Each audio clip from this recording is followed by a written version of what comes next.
Gather round, y'all, let me tell you a tale about a man named Ron who's blazing the trail. They say Scott Hammer's the boss on the show, but Ron's the one driving, just so y'all know. Ron Miller, he's the one in charge. Tear and hammer down like a big old barge. Scott, don't worry, it's all in fun. Ron's a real host when the race is run.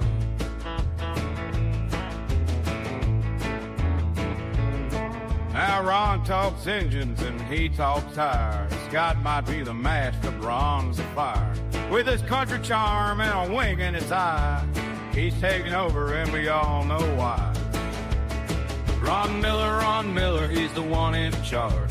Tear and hammer down like a big old barge. Scott, don't worry, it's all in fun. Ron's a real host when the race is run.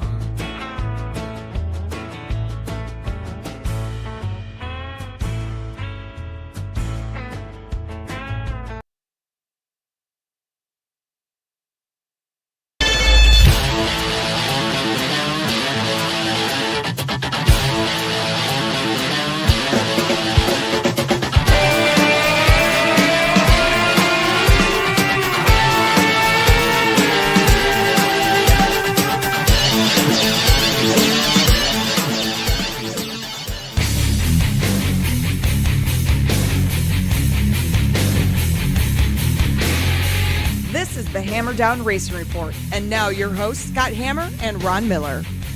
Welcome, race fans, to the Hammer Down Racing Report, show number 405 for Thursday, the 20th of November. Scott Hammer, Ron Miller coming at you live on Facebook, YouTube, Twitch from the remote Dominator studios this week.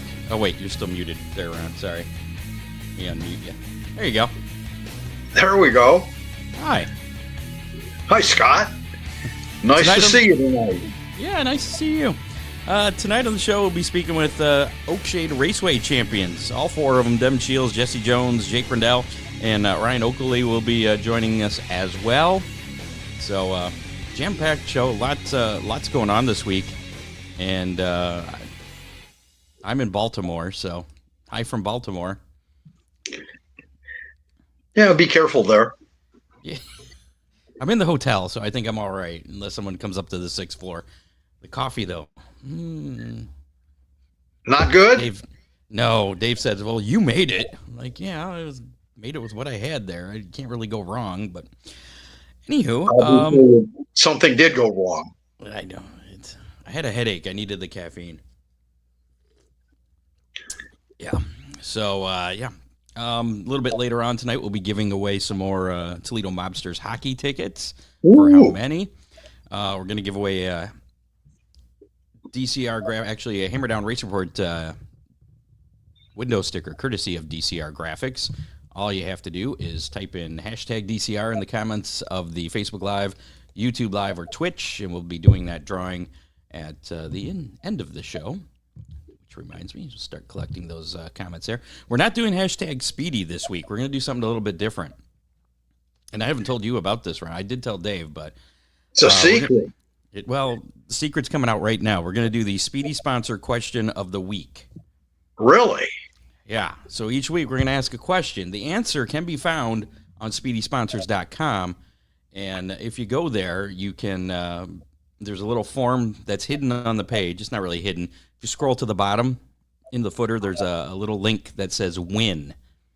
So if you click on that, it'll take you to a form. And if you can answer the question, well, you put your answer in that form there and your name. And then we're going to draw from all the correct entries to give away a Speedy Sponsor sticker. And I talked to Scott Warner. Possibly he's going to add to that prize pack, since it is a little bit of effort now that you have to do.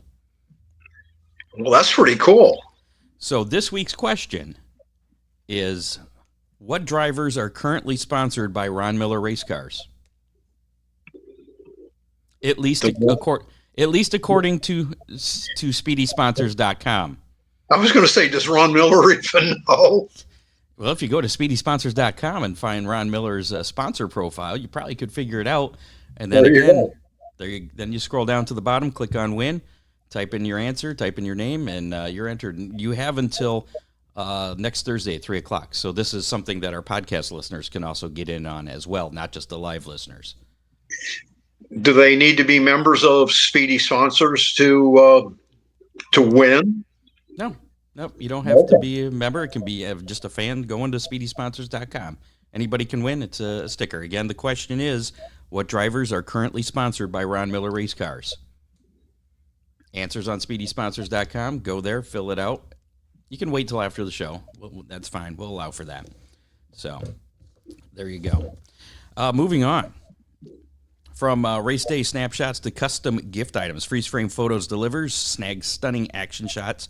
Celebrate your victory lane moments. And best of all, you can turn any of them into one-of-a-kind gifts.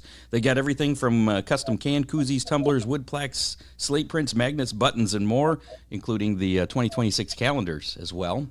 Good time to order those. Just in time for Christmas. Yeah. You can customize them with your own photos and graphics. Call Charlie now, 419-407-6994. Visit freezeframephotos.redframe.com to view his photos. And he will be at the Oakshade Awards banquet this weekend on Saturday, so you can talk to him there. It's not the awards banquet. Come on now. I'm sorry, the awards gathering. My bad.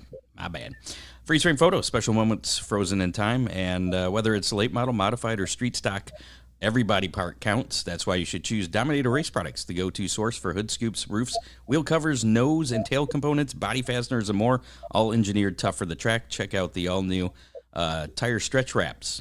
Puncture-resistant 80-gauge cast film available in 4 different colors. Order online anytime from DominatorRaceProducts.com or visit your local reputable race shop such as Ron Miller Race Cars. Or you can call them directly, 419-923-6970. For quality parts that keep you dominating the racing field, trust Dominator Race Products. Also got to mention Oakshade Raceway, Ron Miller Race Cars, Magic Moment Entertainment, Dippin' Motorsports, and DCR Graphics, also sponsors of tonight's show. Before we get to our first guest of the night, which should be Devin Shiels, we may switch things up based on who's connected and who isn't. We have Jake standing by in the virtual green room, but scheduled up first is Devin Shiels, your late model champion. We'll get to him right after we do a little bit of Racing Roundup. Racing Roundup. Not used to doing this from this laptop. It's a little different than our studio around. So racing down in Australia, Perth Motorplex this past weekend. There's Devin. Friday night, Troy Beckingham winning the LS1 Sprint Cars. Darren Humphrey, your wingless sprint winner. Daniel George Kennedy, hyphenated name there, winning in the V8 Dirt Modifieds. Then on Saturday, it was Dane Kingshot winning in the sprints. Tom Callahan, your 360 Sprint Car winner. Michael Keane winning in the limited Sprint Cars. Got to get up on my Australian names here. Murray Bridge Speedway, Saturday night. Brooke Hallett, Sprint Car winner, and Speed Car winner Caden Brown. And Premier Speedway, Saturday night. Brett Milburn winning the Sprint Car. A lot of Sprint Cars this weekend. Where's the late models? Dylan Burrow winning in the modified sedans, and Leon Williams, Formula 500 winner at Premier Speedway. Oh, we also have Tyron Moore Esperance Speedway, Saturday night in action. Modified sedan winner Mitch Killeen. Street stock winner Linton Dickerson, and Ben Stroutons winning in the late models. So there was some late model action. Yay! Speaking of late model action, Flow Racing Night in America this past Friday and Saturday night. Jonathan Davenport getting the win there at where the hell were they? Sonoya, Georgia. Was it Sonoya? I knew it was Georgia. I didn't remember it was Sonoya. A little bit of controversy there as what's his face? Bobby Pierce finished in 6th, and Saturday was good enough to clinch the championship. I was at a Red Wings game Saturday, so I didn't get a chance to watch it, but I've seen the replays. With the helmet flying? Like this one right here. How about we take a look at it? Yeah. This is what happened during that. This was Saturday night with Ryan Gustin and Bobby Pierce. taken away from Overton, chasing Jonathan Davenport down the back straightaway. Overton looks to the inside. Oh, a little bit of contact with Overton and Pierce. No harm, no foul. We stay clean and green. That was nearly disastrous. As I meant Overton. I meant Overton. Back to third and hard into the wall. Brandon Overton, and he collects a couple of more as Brandon Shepard comes by. Oh, look here. Right in the door panel. Shades of Bristol. Tony Stewart throwing the helmet at Bristol. Remember that? And getting word, Bobby Pierce has got a flat tire on the 32 car. Left rear is down on the 32. Brandon's going over to get a waiting in there. They're exchanging addresses for Christmas cards. Well. All right, well, they got a...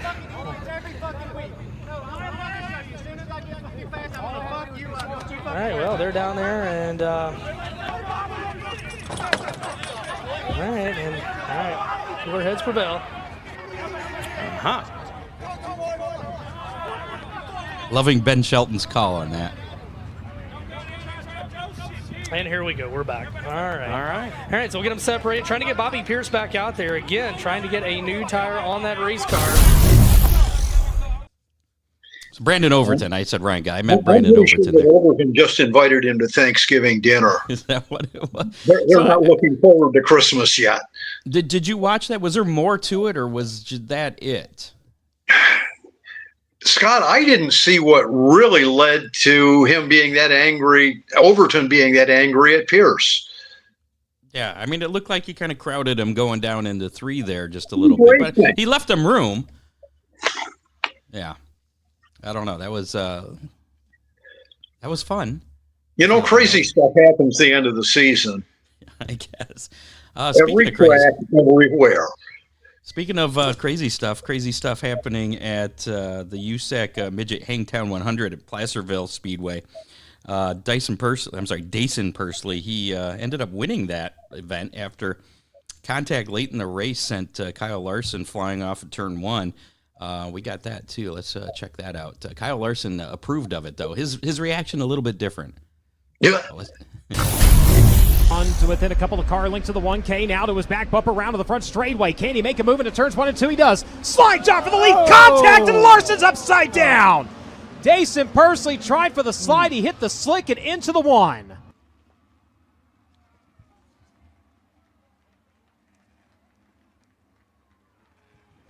And he is up at the top of turn number 2.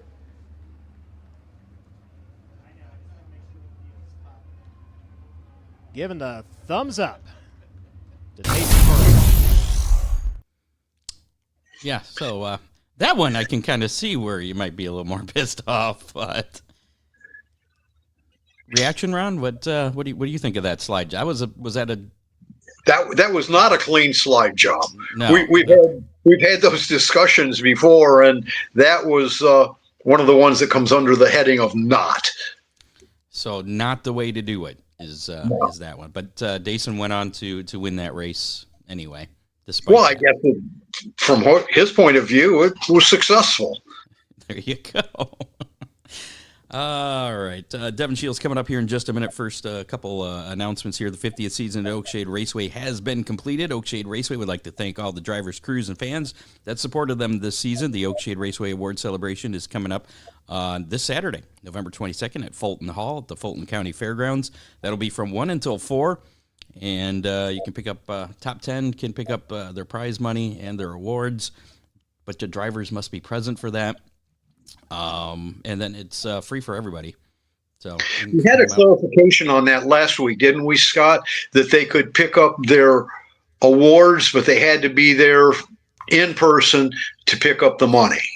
Correct. Yeah, I got John Young going. He's going to be picking up my award there since I'm in Baltimore and having a blast, let me tell you. Anyway, visit OakshadeRaceway.com. Follow along on social media. Oakshade Raceway, we're the fastest meet to race. And if you need a wedding or event DJ, look no further than Magic Moment Entertainment. Magic Moment will make your event magical. Ron Burt brings decades of DJ experience, smooth planning, and professional-grade entertainment to your big day. Mention the Hammer Down Racing Report and save $100 off your reception DJ service. Rest easy knowing there are no surprise charges, no fees for mileage or lighting, and full liability coverage included whether you're in Ohio, Michigan, Indiana, or Kentucky. Magic Moment is here to make your event unforgettable. Give them a call, 419-594-2261, or connect with them on Facebook under Magic Moment Entertainment or Ohio Sports Bliss. And he's not limited to those states that we just mentioned. So if he wants to come to if somebody in Baltimore wants to have him DJ, he'll come, but he will charge for some mileage then. What the hell was that? I don't know. You've got some weird noises there. Let's bring in our first guest here, our late model champion from Oakshade Raceway, Mr. Devin Shiels. How's it going? It's going good. Hey, Dev. Congratulations. Hey, how you guys going? Good. Congratulations on yet another championship. I was doing some prep while I was working today. Don't tell my boss. But I didn't realize that you're a 6-time champion, and you are now tied with the most late model championships at Oakshade Raceway with Rusty Schlenk. Wow. I didn't think I'd ever be there. All the years of racing. I didn't even expect to get this one this year. We weren't even planning on running for a championship because we had so many races we wanted to hit outside the area. I wanted to get up to Crystal and get some races up there, and I knew Ironman had some conflicting races, and we ended up the rainouts hit just right, and they canceled on certain days that we were going to be gone, and it just worked out.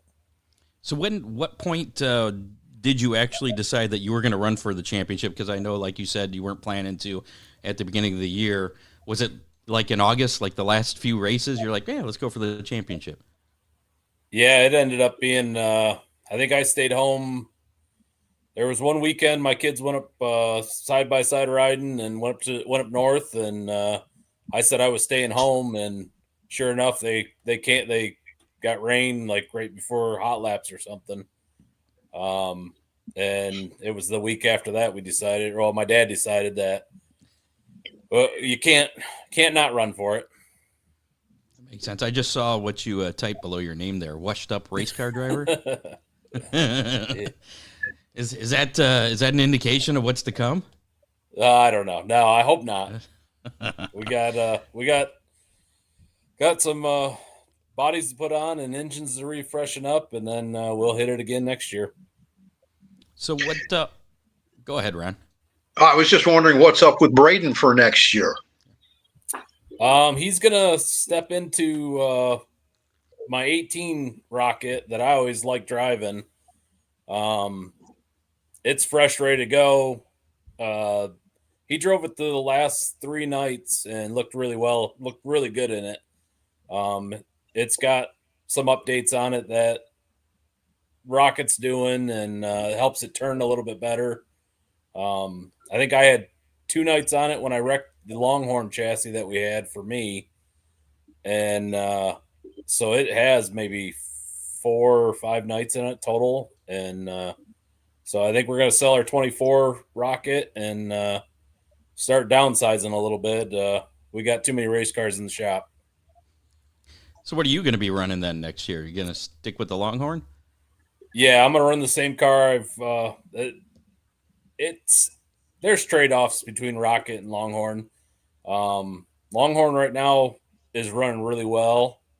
I think it's helped our heavy condition track setups. It runs really well, and if you give that thing some grip, it's fast. It's a little harder to drive in the slick, but we're going to try working on it and see if we can add some traction to it. And I've got the one I wrecked one up at Crystal on the second night we raced, and didn't bend the frame totally, just enough to knock it out of square, and I had to send it back. And we basically took everything off of the frame off of that one and put it right onto another chassis. And I mean, even the body wasn't even bad. So we switched everything over, and Ty Torrig was able to get us a car real quick, and spent a week just thrashing to pull parts off and move them over to the new one. And then so we've got 2 Longhorns right now that I got one just a frame, and then the other one's the one I ran this year that we're going to run this next year, and slowly put the other one together and hopefully get rid of the 24 Rocket and have 2 Longhorns and a Rocket. Same plans for next year to just kind of hit different tracks, or what's next year looking like for you guys? A little bit of the same. We're going to hit Ironman. I think that Millstream race is kind of neat, how they're going to do the small track and then the big track. 2 back-to-back nights, yeah. Yep. I'm curious to see what Mansfield's going to be like. I think with that clay that Attica uses, it's going to be a fast track. So, I mean, that's already a pretty big track. The way he was talking, he was going to kind of widen it out a little bit, which I like. I like you can run high or low. That's I think one we're going to look at doing in May. Hopefully it's a little less stressful than this last year, because my dad had a lot going on with digging a basement under his house and trying to be there for that so it didn't fall in the hole, and we just had a lot of projects around the house that kind of kept us close to home. Well, no, you didn't run at the old man's field at all, did you? Yeah, I ran I think just before they did that $1 million race. I think I ran one night. I got heat race, went to go out for the feature, and spun the drive shaft on the yoke. Didn't break the drive shaft, just spun it on the yoke, and I couldn't take the green flag, and that was the night Cody Summers was running it. Now the track is small. The track is smaller than it was then, so yeah, they took out the inside wall, right? Right. Yeah, they moved the inside wall, and I think hopefully they're adding a little dirt down towards the tires, and because that place was fast. It was a little rough that night, and the dust out of I think it was 4, the beer lady that was selling beer in that corner. I mean, you had to scrape the mud off the beer to see what she was selling. It was pretty bad that night. Well, we mentioned this was your 6th championship. Does it mean as much to you as that first championship, or does it just kind of, that's cool? Yeah, it means a lot. And you never know. I mean, look at some of the big time drivers. You never know if next year is going to be the same, and if you're going to lose speed or get in a slump. And this year, the last 2 years, kind of, we running with the Ironman. We were getting our teeth kicked in, and I think the Longhorn would have helped that if we ran the Ironman race, because it's qualifying is everything, and the Longhorn turns, so a heavy track during qualifying, that's its bread and butter. But yeah, it means a lot. We struggled, I think, the last 2 years, and then now we're back up to where I think we're average about 6 wins a year, and sometimes we had there was one year we ripped off, I think, 5 at Attica, and we were on top of the world that year, and you're just hoping you always have speed every time you unload. So next year, I mean, you got the 6 wins. You're tied with Rusty for the most ever championships in the late model class at Oakshade. Is there any part of you that would like to be 7-time champion and not have to share that? That easily doesn't bother me. I don't even have a clue what I have in wins total over my career.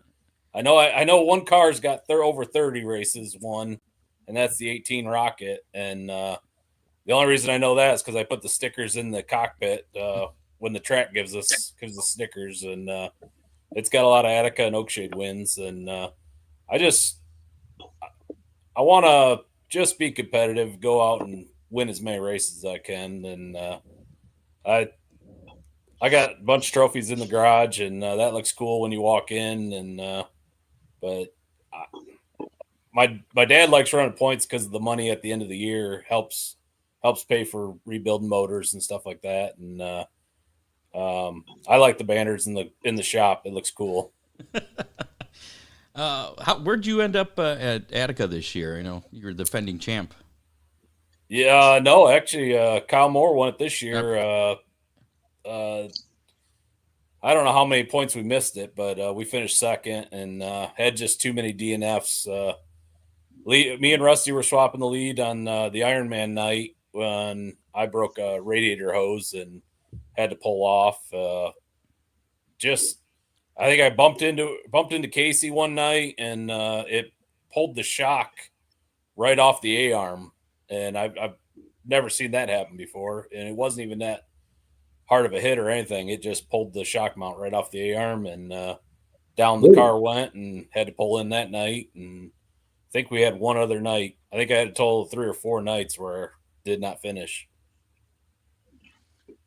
Well, besides the bad nights, because it sounds like you had quite a few of them this year, despite the championship at Oakshade, did you have a most memorable night from this past season? Not just at Oakshade, just overall. Attica's win was pretty good.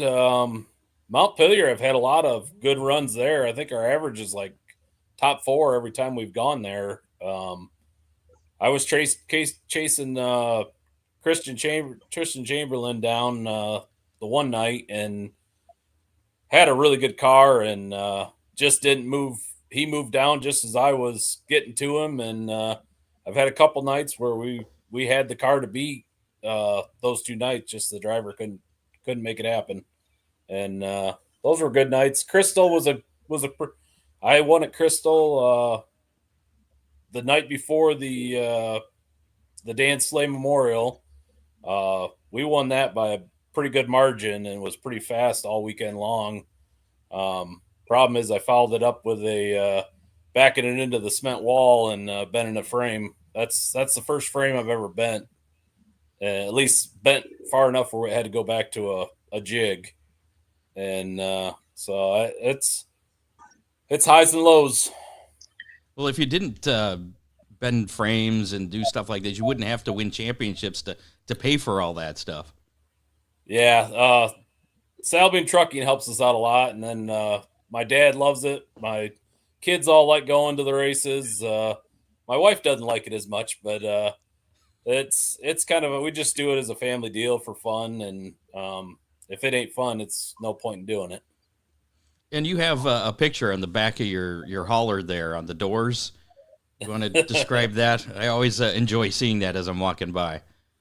Yeah, my daughter, I told my daughter she's kind of getting into the graphics design stuff. She went to college for that and is working for Adrian Steele now in their design department. And told her I want something cool and funny because I'm a pretty sarcastic guy.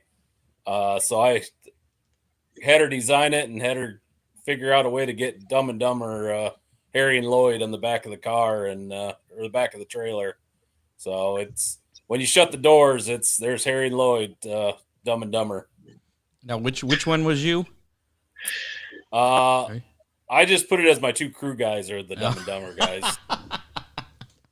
All right, that works. Any other sponsors or crew members you want to thank for helping you get the 6th championship this year? Dylan Boone, he's a family friend, and he makes racing fun because he's a character, and he helps he's there every week and takes off work, and Peyton always goes, my daughter, my dad he's always up for going anywhere, and I'm the only one that drives the toter home, so he tries sitting up front and keeping me awake, and when we're getting home late nights, and just the whole family for going, my wife for letting us do it, and Rally's Hamburgers, Dundee Products, Magic Fountain Auto Wash is our business, and just Dirt Nerds Podcast helps out. Elliot's fun to have at the track, and Banshee Graphics I've been with him since 2002, I think it was. So he's been doing my graphics a long time. Does a great job. And then Haley's starting to design stuff for Braden. That's why his cars looked a little different the last couple times. Just everybody that helps out. It's lot of fun going to the races and seeing all the people that you see, and like Everett at the races at Oakshade, and just all the people that stop by and talk, and just know that it's appreciated. And anybody's welcome in our hauler, so don't be afraid. I kind of come across as quiet.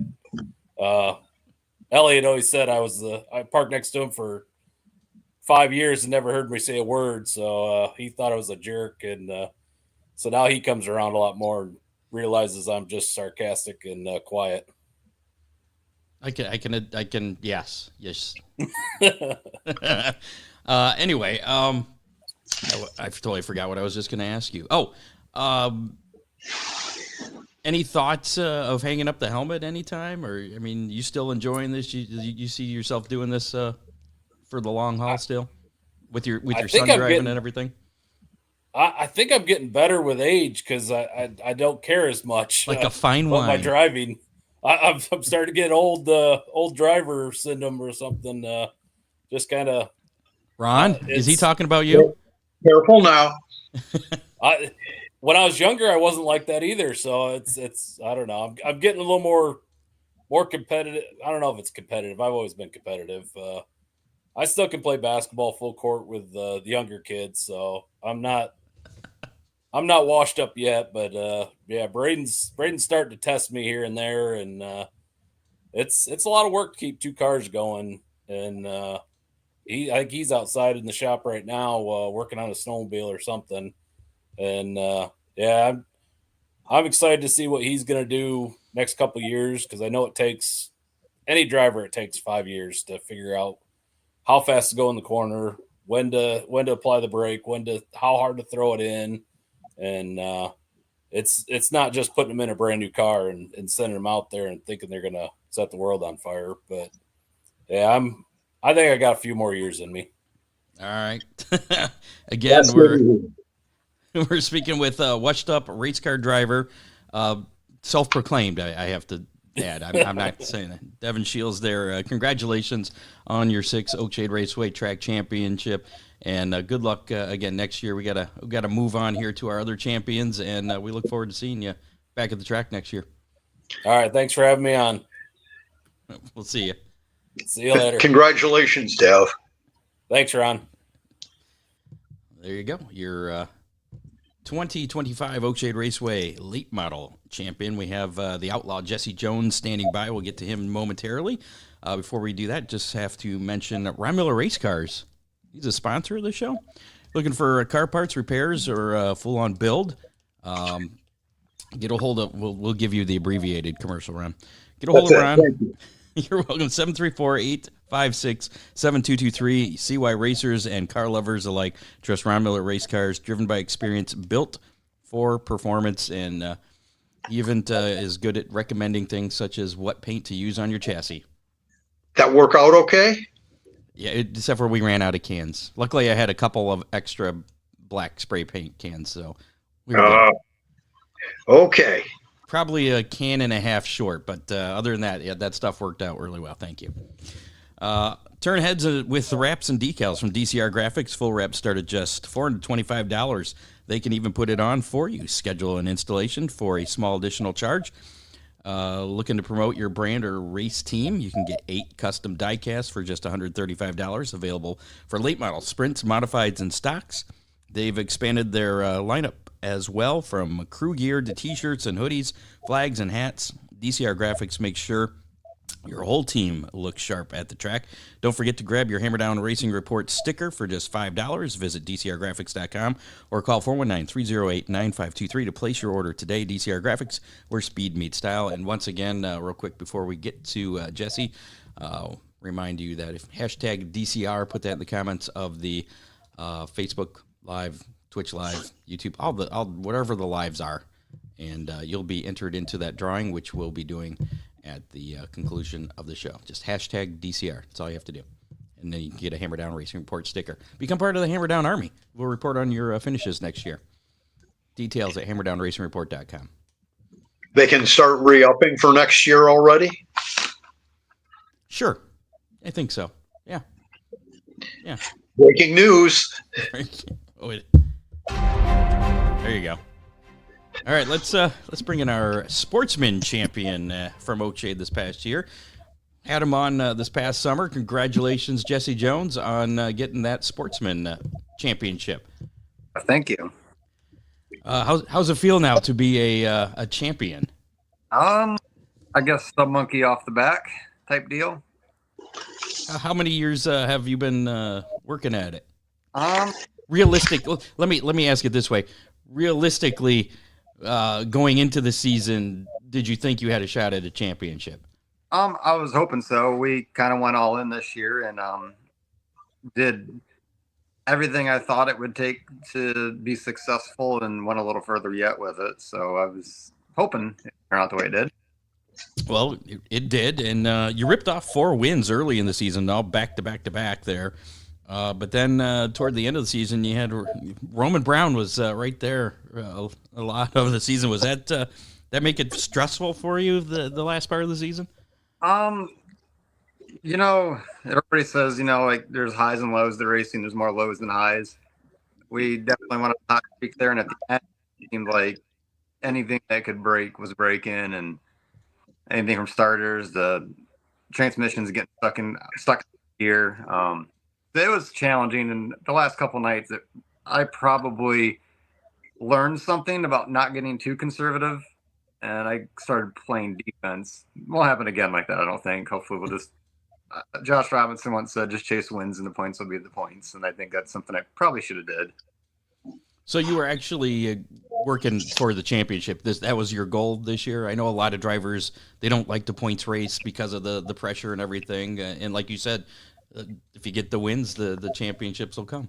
Yeah, I after we had a night where the car we had a famous hole down turn 1, and I couldn't get the car back in gear, and I fought it for a while. And after that, I was like, man, we better just be conservative and not wad this thing up. Because I think if we just did a little math and figured if we can put it in the top 10 from there on out, we'll be just fine. And I cut it a little closer than I like. Roman had a hell of a run. I mean, he did everything he needed to do.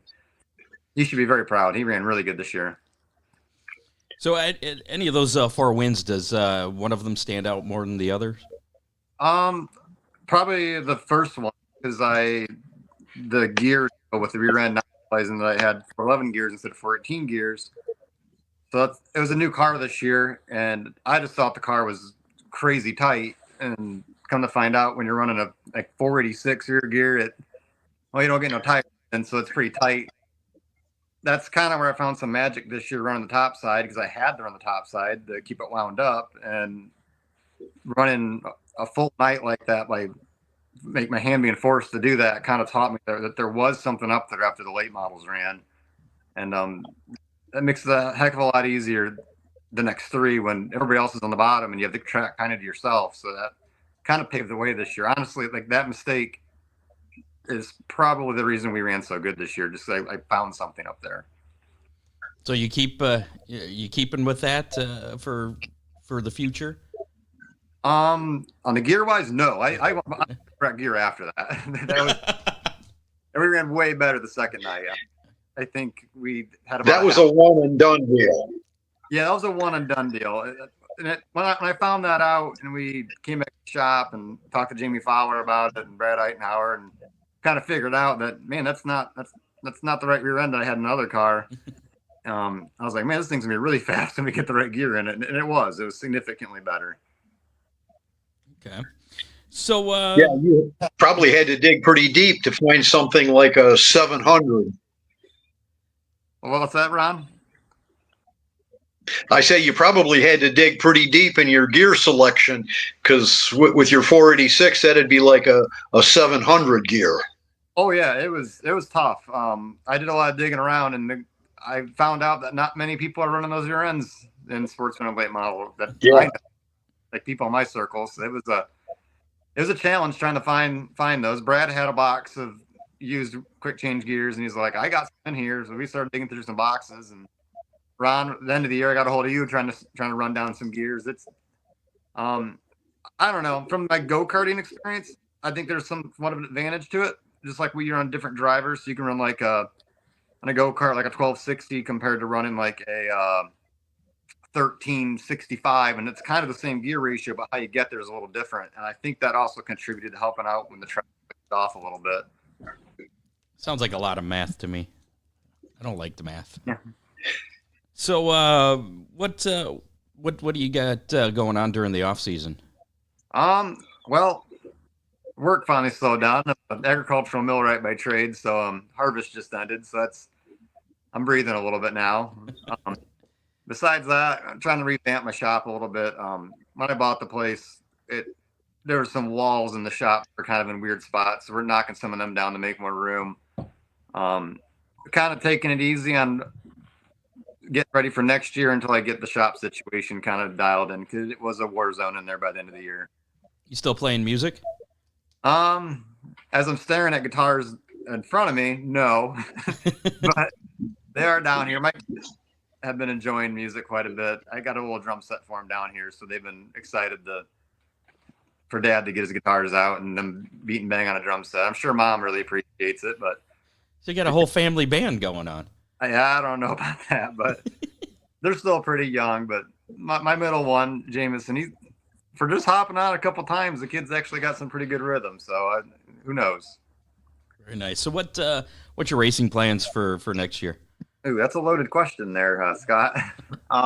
It's pretty simple. Yeah, it's never that simple. I really don't know. I don't like to necessarily show all my cards right away, what I plan on doing. As of right now, as I sit, I think that financially it'd make more sense to maybe try and repeat. I really have a strong desire to run late model. Like steel block late model sounds like a lot of fun. But I kind of agree with what Shiels just said. 5 years in a car is kind of where you got to figure stuff out. And that's just on a smaller tire, so it's not even the same deal. But I think I'm starting to understand things more when it comes to when is it time to go to the bottom? When is it time to reach track? When is it time to be aggressive? When is it time to be conservative? I think it'd be my best interest to maybe stick around one more season as far as a sportsman. Well, I'm sure that Roman Brown and the rest of the sportsman drivers probably would disagree with that, but Yeah, I don't know. It's a good class. All those guys in that class it's really well-rounded. And I know we rattled off a hot streak there for a month and a half. Like, it's really competitive. I mean, the small tire and the small spoiler really puts it in the driver's hands. You can put a bunch of horsepower to them, but you're not going to go anywhere. And I think that if there was anybody who had dreams of getting a late model or whatnot, I think that's a great starting class and a great place to kind of learn the ropes. Because I think that when I've put big tire on, the car drives significantly easier to me. The competition's way tougher, but the driving wise, it's significantly easier. You're with some real killers out there, that guys have been a long time and have a lot of money in their stuff, and you got to be on. But I would hope my competitors would be excited for me to come back. I know, like guys like Chris Williams, Mike Jess, sure. And all those guys. I really enjoy all of them. In order to be the best, you have to beat the best. For sure. So at some point in the future, we may see Jesse Jones in a late model. Maybe a modified, maybe a street stock. I don't know. Modified's fine. That's fine. You do that. Stay out of my street stocks. I'll be honest. As the last couple of years have gone by, I've kind of enjoyed Jamie Fowler's company quite a bit. And He's interesting. Oh, that's a tough job.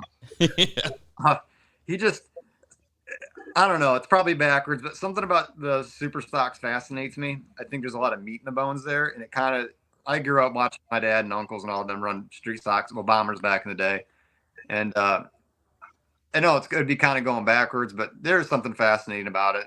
Just how there's so many ways to skin that cat, and same with modifieds. I just think it's interesting. I look at a bunch of mods and a bunch of street stocks, and they're all built differently. And this guy's fast. This guy's just as fast as this guy, but he's got something totally different going on, and it's just interesting. And it's nothing against late model sportsman racing. Like, I've always wanted to race late models. It's kind of my ultimate goal. But like, in essence, they're all kind of the same car. I mean, they're not, but the concept's pretty similar, So it's I don't know. Well, if someone offers a ride for something else, I'd be more interested. I'm just gonna take it 1 month and 1 year at a time. So if I offer up my super stock ride to you, you'd take that? As long as you're not too much in love with the regular quarter panel, I'll gladly get in it. Well, maybe if I don't change the sheet metal on it this year, it's fine. Do whatever you want. Yep, I'll gladly drive it, Scott. Anytime. All right, we'll talk later. Any sponsors or crew guys you want to thank for helping you out with this championship year? Yeah, and I'll try to be short with it. But like sponsor-wise, Jared UPEL Trucking has been phenomenal this year. He's always sponsored the last 4 years, 5 years. Always been a big help. This year came through in a big way. He kind of last winter got in my corner and was like, dude, what would it take for you to win a title? And his words, like, what would it take to be dominant? And I was like, well, this is what it would take, you know? And he's like, let's go do it. So I was like, hell yeah, let's go do it, you know? Trevor Reed at Oklahoma, Metal and Iron. I love Trevor to death. That guy, I don't even ask. He just, we'll win one night, and he just is like, hey, man, congratulations. Go pick up some tires up at the speed shop. Oh, yeah, that's good. My Uncle Mark at Nichols Farms helped purchase this car. I can't thank him enough. It was a really big surprise this year, the help he gave. KK Collision helped out with tires as well. When it comes to finding speed on the track, Lightenhauer Racing Services, Brad's been a great mentor. I probably drive him crazy sometimes. I'm a little bit of an emotional driver sometimes. So he kind of brings me back down to earth and calms me down and doesn't beat around the bush, gives that tough love. And because of that, you know, we've had success. And then guys in the pits, my dad, Fred, Blake, Brian, Jared, there's a bunch of other guys that have come in and out and helped out. Kyle Perry's helped out. It's just been unreal with the amount of help I've gotten. So hopefully we can keep everybody happy and keep moving forward. Maybe. Are we going to see your dad and your brother next year? I think we'll see Dad. I worked on Dad's car at the end of the year. I kept trying to set his car up like I like a car set up, and I found out. I watched him not driving myself that night. I watched him go around, and I was like, he's stuck in 1995. So I took all the rear steer out of it and set it up like an old Leaf Spring Monte Carlo, and all at once I watched him go from 14th to like 8th. Okay, so we'll just set it up how you want it then. And I think he's excited about that now. He said it was the best that drove for him, and you know, sometimes you just can't teach an old dog new tricks. Oh. But hey, he was quick. He's quick. So. I was proud of him. I was really proud of him. For my brother, he just started his own business. He's pretty busy. But I think we'll see him probably 5 or 6 times next year. And depends on how my year goes. I mean, if we start off the year and we lay an egg a couple nights, you might see me drive his car. I might just throw late model tires in mine and go play. So I don't like to put dead set plans on until the season starts. Kind of see how it goes. But my brother's more in it for fun. He wants to get better, but he also understands he's kind of getting a real late start on it. And we'll see. It was fun racing with all three of us. That was a real good bonding family moment. Well, cool. Stay flexible, my friend. What was that, Ron? I say stay flexible, my friend. Oh yeah, for sure. And for future things, like I don't know, like I said, my ultimate goal is to get down to Eldora. We probably could have done it this year. I went to Kokomo as a late model. We switched out the heads. Engine ran great. Between work and a quick, 4-day turnaround on it, I forgot that I took, 65, 70 pounds off the nose of the car. And we came into the first corner qualifying, and I realized that, it doesn't turn on exit. I don't have any part when it turned. And I was like, this is not good. So then I go to Eldora for the Dirt Track World Nationals. It was a tough decision, but I pulled the plug on it, and I was like, this car ain't right. From Kokomo to Eldora, I've been a 3-day turnaround. I was like, I don't have scales at home. And I was like, to get it scaled, to get more fuel and all that jazz. I was like, man, it better just stay home. But that's the ultimate goal. And hopefully I can maybe find someone to get me out there or help get me out there sometime, but we'll see. Well, congratulations on the championship. We got to move on here. And maybe you can be like our next guest, Jake Rendel, who ran late model and super stock and did it pretty successfully. So yeah, he was fast this year in both classes. Absolutely. Well, again, congratulations on that championship, Jesse Jones, and we look forward to seeing you back at the track next year. All right, I'll see you. Congratulations, Jesse. Thanks, Ron. Appreciate it. See you. There you go. Jesse Jones, your 2025 DCR Graphics Sportsman champion at Oakshade Raceway. Coming up next, our Dominator Super Stock champion. Before we get to that, one quick announcement here. If you need race car parts fast, Dippin Motorsports has you covered right at the track. Their fully stocked parts truck services both Fremont and Oakshade Raceway, bringing top quality parts and support straight to the pits. Pick up some fresh Hoosiers or stock up on some more tear-offs. They have whatever you need, from high-performance components to expert advice.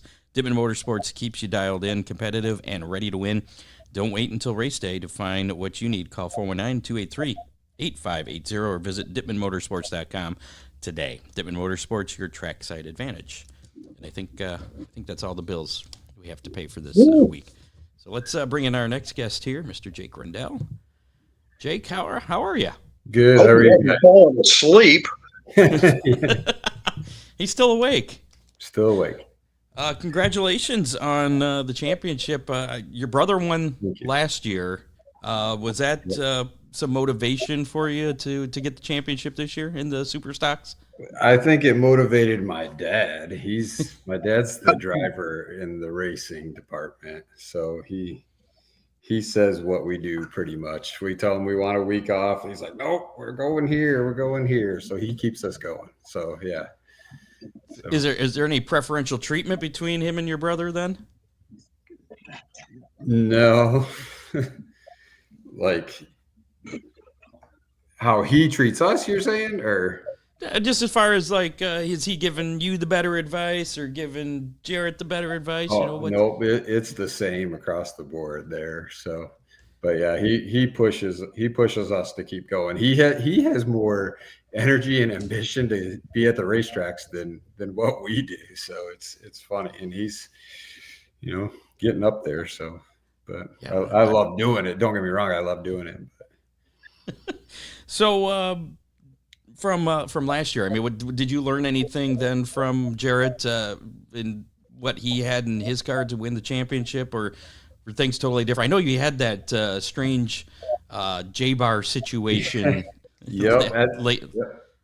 Yeah. No, I mean, we were fast last year with that car too. I think I won a few features last year, and we had speed, but we just stumbled upon a couple front end changes that just made the car really fast. And then we have one street stock engine in our shop that we like, and we'll flip back and forth when we need it. And that ended up back in my car at the end of the year. And you could tell, I think mine came to life, and yours, who you were pushing me pretty hard in those points, you seemed like you lost a step at the end there.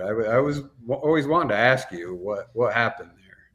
I don't have motor. I just when the track was a lot heavier the second half of the season, so that was a more motor track. I could handle the dry slick stuff, but once I got that heavy, I just what you said, I just kind of faded. Yeah. And now we have no motor. Yeah, and then I blew it up at Montpelier at the end of the year. So. Oh, did you really? Now I got no motor, so maybe I could borrow that street stock motor you guys like. It's a good one. It's a good one. If you watch that street stock class, every once in a while, you'll catch three or four Bob Rendel race engines running right there in the front of that feature. So who else? I don't know if you can say, but who else runs Bob Rendel? Well, obviously myself and my brother, Josh McNichol, I believe runs one. Okay. Maybe Tim McNichol. I know at some points they have, and then the 11 car, and for some reason his name is escaping me. Portman or Chad Portman. Gotcha. Yep, Bob Rendel race engine there, and there are a couple nights he made us look silly. So he was pretty fast. Oh yeah. So what again about? I don't remember when it was. It was sometime, I think it was in August, before the championship wrapped up. I remember in one of the heat races, something broke in the rear end. Your rear end was all over the place. You still won the heat race, and then you came up with a unique solution there for the feature, and it looked like you just kept that for the rest of the season, right? Yep, we did. We ripped the right rear trailing arm bracket right off the frame, so we had nowhere to. I ran the last 3 or so laps just smoking like crazy.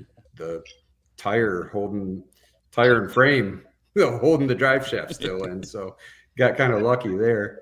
But yeah, without a trailing arm bracket, the only thing we had to do is do some clamp on bracket going backwards in behind the rear end. And I had a J bar that would clear the shock. So I bolted that on there, and we finished second that night that was the Bomber Spectacular.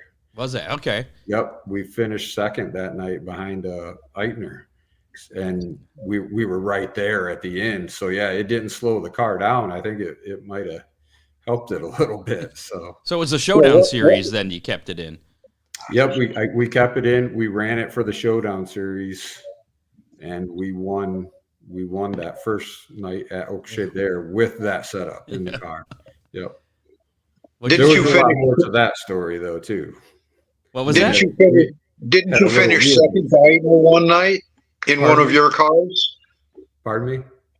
Didn't you finish second one night to Brad in one of your own cars? I was a Spectacular.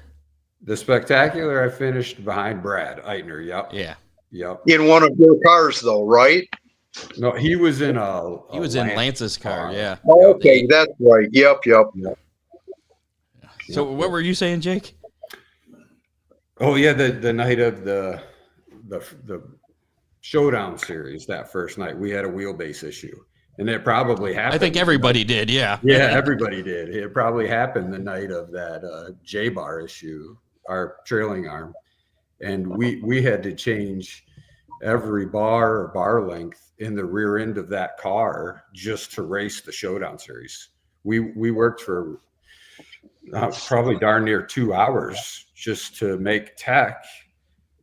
And then I was like, this car's really going to be junk now. And we won that night. So it's like, I don't know. I can relate. We had to do quite a bit of work too to meet the wheelbase thing. We need to borrow your template, Ron, so that we don't have to do that again. Okay. Yeah.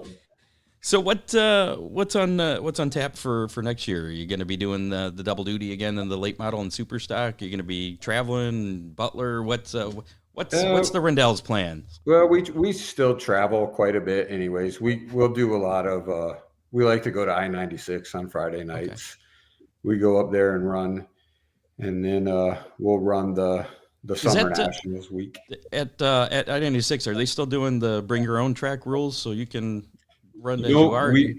We picked up one of those 4-bar street stocks for that and run it as a pro stock there. That's what Jarrett was doing a little bit this year, and I take my late model. I run my late model on Friday nights. So gotcha. We don't make that every week, but when we're not too crazy. And then this last week of the Summer Nationals we try to always do. But we'll probably do about the same thing, except maybe this year I should take opening night off so I don't get off to a good point start, so my dad doesn't have an excuse to keep us going every week. I'm okay with that. I mean, I got yeah. Each their own. I mean, do you like running for points, or I mean, is that up to Pops there too? No, this year was pretty much up to Pops. I probably wouldn't have done it unless he said, might as well. So I like to be able to take off a week or so here and there and go do something fun. But I don't know. It was also kind of neat with Jarrett getting it last year to back it up with one of our other cars. I mean, how many people get to say that, So we'll be in the Oakshade books for 2024 and 2025 track championships brothers right in a row. So I think that's pretty cool. So, and that was both your first championships, right? Yep. Our first one's at Oakshade. Yep. Yeah, at Oakshade. Yeah. So how big is that for you? I mean, does that mean a lot to you? You've been racing at Oakshade for quite a few years, and to get that first championship, that does mean a lot. I mean, I honestly, I'd rather have a late model championship. We're We were close. There still could happen. It still could happen. We were close one year, but yeah, it's still any division that you race in, it's tough to get a championship. You know, they're all competitive. There's drivers in the compact street stock sportsman that if they had the resources and, you know, cars, could be competitive in the upper divisions. So every division is tough. So yeah, you can get a championship in any of them. You should be happy. So where'd you end up in the Showdown Series points? Second to okay. To my brother. Yep. Your brother won that then too. He won that, and I got second. Yep. So it kind of evens out. You got the track championship. You got the Showdown championship this year. Yeah, but he took in some money with that thing, man. Yeah. I don't find that even.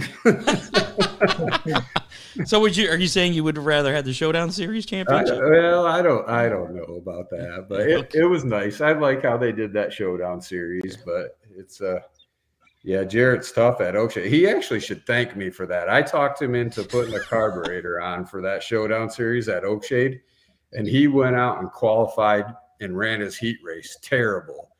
And he finally come back. He's like, "You idiot! That carburetor is junk."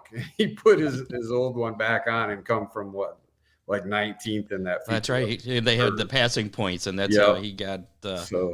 Yeah. So I helped him get that, whether he wants to admit it or not. so that wasn't and I heard some people saying, he was just sandbagging, and that's why so he could get the points, but it was the carburetor issue then. It was the carburetor is what hurt him in his qualifying and heat race. 100%. That's what it was, and that was on me. That was the first time he'd ran that. So. Gotcha. So any sponsors that you need to thank, or any other team? Yeah, for sure. Bob Rendel, Race Engines, Parts and Services. You know, he's amazing. He doesn't just take care of my brother and myself. He takes care of a lot of other racers and helps out a ton with them. The Browns at DK Products, they're a great help. So, and then my brother, he does so much maintenance for me on the cars and with tires and everything. I couldn't do anything that I do without him. So my daughters, Abby Bentley, my youngest, got involved this year. She enjoyed it. So that was fun.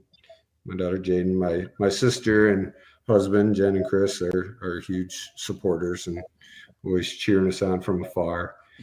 Leslie this year came on board and helps me out. She motivates me. She actually had the conversation, this is my girlfriend, with my dad about, he suckers them in. He's like, he's leading the points. Is it okay if he goes? And of course they're going to tell him, oh yeah, I'm all for it. So he knows how to sucker us in that way too. But then I've got some pit guys, man, that were huge this year. Nick Fenner, great guy. I mean, this is Nick Fenner for you. I called him one day, the final points night. My late model, I lost the engine at I-96 the night before, and I was sitting fifth in the late model points. I called Nick up at 2:30 because I didn't realize it till 2:30. 2:30 before Oakshade, I was like, Nick, I need a late model. And he wasn't even 2:30 a.m. or p.m.? p.m. Oh, okay. So like an hour and a half before gates open. Yes. Okay. And I called him up and he's like, you serious? I was like, yep. And he took it down. We finished sixth in the feature that night. So, and he helped me keep fifth in those points. So that's the kind of guy he is. And then Brian O'Brien, Jamie Gronkowski, those nights I had the trouble with the wheelbase issue, and then the $1,000 or Bomber Spectacular night when we lost the trailing arm brackets. Those guys just jumped right under the car, put it back together for me. They were all about it. So Josh and Tim McNichol help out a lot.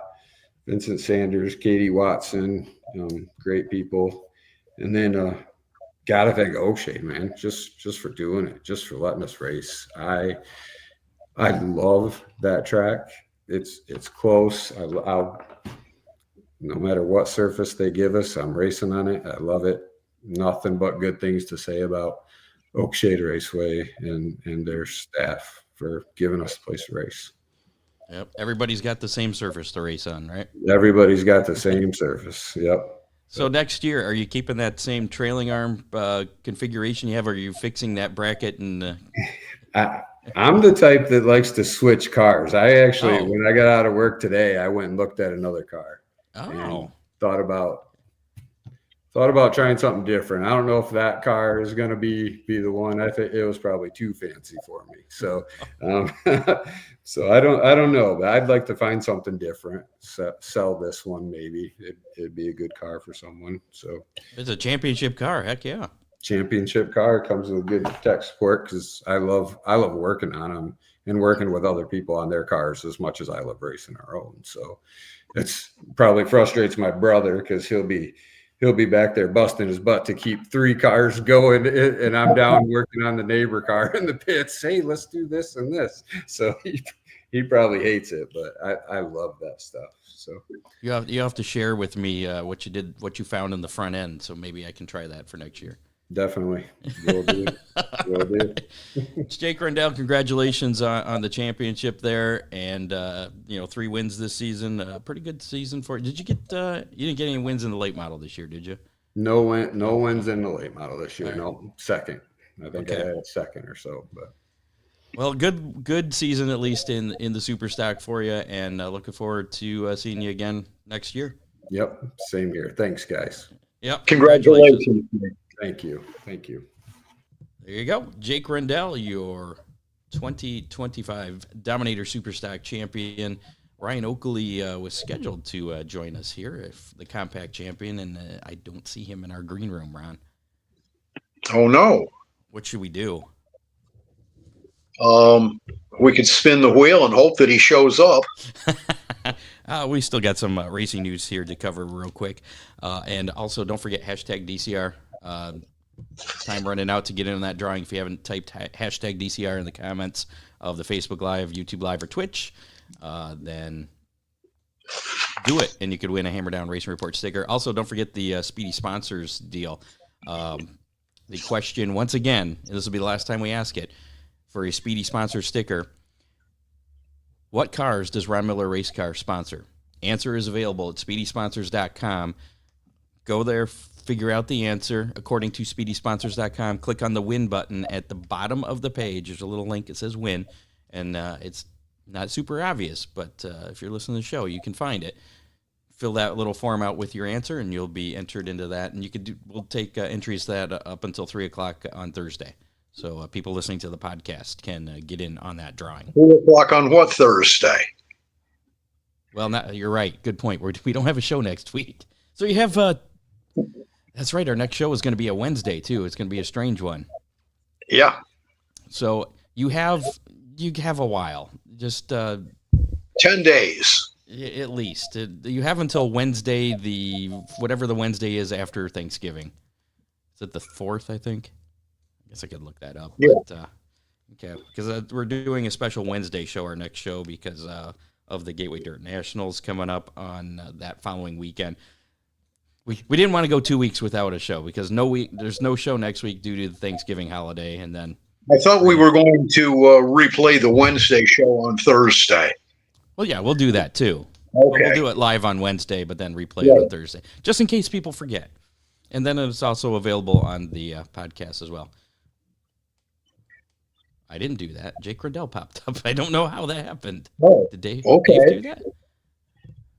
Huh, that was weird. I think producer Dave's hitting some buttons. All right, let's do a little bit of racing news here, and we'll see if Ryan Oakley shows up. So let's do that. Latest racing news. Not too much to touch on here. We kind of touched on the stuff in the racing roundup earlier tonight with the USAC stuff and the Flow Racing Night late models, but Chevrolet revealed the look of have you seen the new Camaro ZL1 race car? It's going to be used in the Cup Series competition next year. I have not. Oh, good. I know it's going to be a new Camaro. I'm going to show it to you then. Here it is. Thank you. There it is. It looks totally different, like you've never seen anything like that before, right? Yeah, okay. Seems like I remember seeing that car. I don't know. Well, according to the release here, they say that the biggest difference is in what they're currently running is in the new Camaro ZL1 race car they're going to use next year is it's got a larger hood dome, a revised front grille, and more pronounced rocker panels. Well, okay. So other than that, it looks like the same freaking car that they've been running for the last however long they've been running the Camaro there. But I guess the Camaro's continuing. The sale of the 31-acre Sandusky Speedway property to JDI Properties, part of Thor Sport Incorporated family of companies, is led by longtime local business owners Rhonda and Duke Thorson. This information came out Friday last week. What the Thorsons plan to do with the property is unknown at this time. Kevin Jaycock said, I guess my video broke out. I was watching, they did a Facebook Live last Friday. Doug Dock and Jaycock said, right when he was talking about the hangover race, my video crapped out, so I didn't actually hear it, but I guess according to Dave here, he says there's a good chance for the hangover race to continue at another speedway. That's all the information I have on that, and yeah, nobody knows what the Thorsons have planned for Sandusky Speedway. I mean, Jaycox doesn't know, and Thorsons, they don't know yet either. I guess they haven't decided what they're going to do, if they're going to develop it as a industrial complex or keep it as a racetrack. So I don't know. Do you have any insight in that? No, only what that Rollo guy has to say, and he's definitely a downer, but I don't know where he's getting his information from. Yeah, I mean, financially, I don't know that it makes sense to keep it as a racetrack, because as Kevin Jaycox pointed out, it needs a lot of love and care, I guess, money poured into it to kind of bring the facility up to current standards. They got the money though, so I mean, look at what's going on with Mansfield. He's poured lots of money. Matt Tiff pouring lots of money into that, and I think in the back end he has a chance of making it back if you stand by your guns there and keep running the track. We can only hope. We can only hope. Okay. So, and Kevin Jaycox did say they're going to keep the Sandusky Hall of Fame thing going, and so that will live on no matter what happens to the track. And finally, last week, just after our show ended last week, John Force has officially confirmed his retirement from driving NHRA Funny Cars. He posted a video on social media last Thursday night. The 76-year-old drag racing legend made the announcement 17 months after he suffered a brain injury in that violent crash at Virginia Motorsports Park. Force is the winningest driver in the sports history with 157 victories. He will continue to operate John Force Racing, which fields 3 NHRA race cars. Force's daughter, Brittany, will run her final race in a Top Fuel car this weekend at Pomona, having announced her retirement from driving several weeks ago. Ooh. So that is all the racing news that I have for you. But wait, did you see that Dodge? Obviously, they have announced that they're coming back in the Truck Series next year, but they are going to have a seat available on a rotating basis for drivers from all different disciplines of racing, and it will only that driver will only be announced, I think, a week or 10 days before the next event. You're right. Producer Dave did tell me that, and yes, I forgot about that. Thank you, Ron. It'll be interesting. Is it going to be? Do you know if it's like active drivers, or could it be like retired drivers? It's going to be drivers from different disciplines, was all that I read. Okay. Interesting. And I read something about... could be a Formula One driver, or it could be somebody, a go-kart racer. But it will be apparently a known racer from different disciplines. Okay. And Dave corrected us. December 3rd is the next show. That'll be 2 weeks from yesterday. That'll be a Wednesday night. That'll be our next show. Just FYI. Yeah, we were both thinking our next show was on a Thursday, which would be the 4th. That's crazy. Why would we think that? Yeah. I don't believe we had a Hammer Down hotline call this week. Again? Yeah, it's crazy. I think we folks are letting us down. No, I think we need to retire it.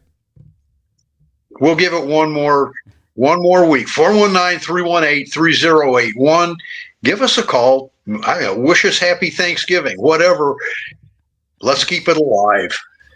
Call or text anytime, day or night. We'll play it back next time on the show. Let's do how many and give away some Toledo Mobsters hockey tickets. Yeah. That'll be for the game coming up. They have a game, I believe, Friday. I think it's a game they added to their schedule. I think tomorrow night they have a game. But the tickets we're giving away are for the Saturday, December 6th game, which will be a 2:30 p.m. game. It's an afternoon matinee game. Ooh. But that'll be for our How Many winner from last week, and let's do that right now. How many? So last week's How Many was how many late model entries in Saturday night's Flow Racing Night in America would be. Yeah. Do you know the number? It was a lot more than what I thought. No, it was less. It was 45. Oh, okay. 45. You said 67. Oh, that's right. I said 66. I was being the pessimist last week, and that paid off. So, yay me. Our winner, we had a whole bunch of people that danced all around that 45 and coming close. I think Dean Henry and Don Henry were like equidistant above and below it. But closest was Nancy Schoenauer. She guessed 43. So congratulations, Nancy Schoenauer. You have a pair of Toledo Mobster hockey tickets for the game against the Summit City Distillers, which I've learned is Fort Wayne. I did not know that. Oh. So that game at the Ice House off of Alexis on Saturday, December 6th. Your name will be at the box office there, so bring some ID with you. You'll have a +1. And again, that game is a 2:30 p.m. start, the puck drop. So get there a little bit early, free parking. I don't know. I don't know what else to say about that other than let's give away another pair of tickets to that same game. If somebody wants to go, they I assume that all that information will be on the Toledo Mobsters Facebook page. Facebook or ToledoMobsters.com. They have the site there. But we're going to give away another pair of tickets to that same game, December 6th, at the Ice House there in Toledo. For this week's How Many, it's how many laps will the 13th place finisher of Saturday's Las Vegas Grand Prix complete? 13th place finisher of the Las Vegas Grand Prix Formula One race, it starts at 11 p.m. on Saturday night. I guess I have to guess first, don't I? Yeah. For a chance to win those tickets, go ahead and put your guess in the comments of our Facebook Live or the YouTube Live, and you can do that up until 11 p.m. on Saturday night. So if you're listening to us on the podcast, not live, you can find the broadcast either on YouTube or on Facebook. Put your guess in the comments. As long as before 11 o'clock, you'll be counted and eligible to win that pair of tickets. So again, the question is, how many laps will the 13th place finisher finish? And I forgot I was going to look how many laps they were supposed to run. I forgot. I think it was 50 I something. knew you were going to, yeah. You were dancing around waiting for Dave to put something up there. Did he put something up? I didn't see that.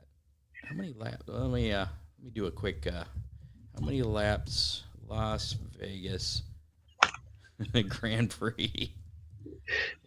Welcome to live show prep during the show.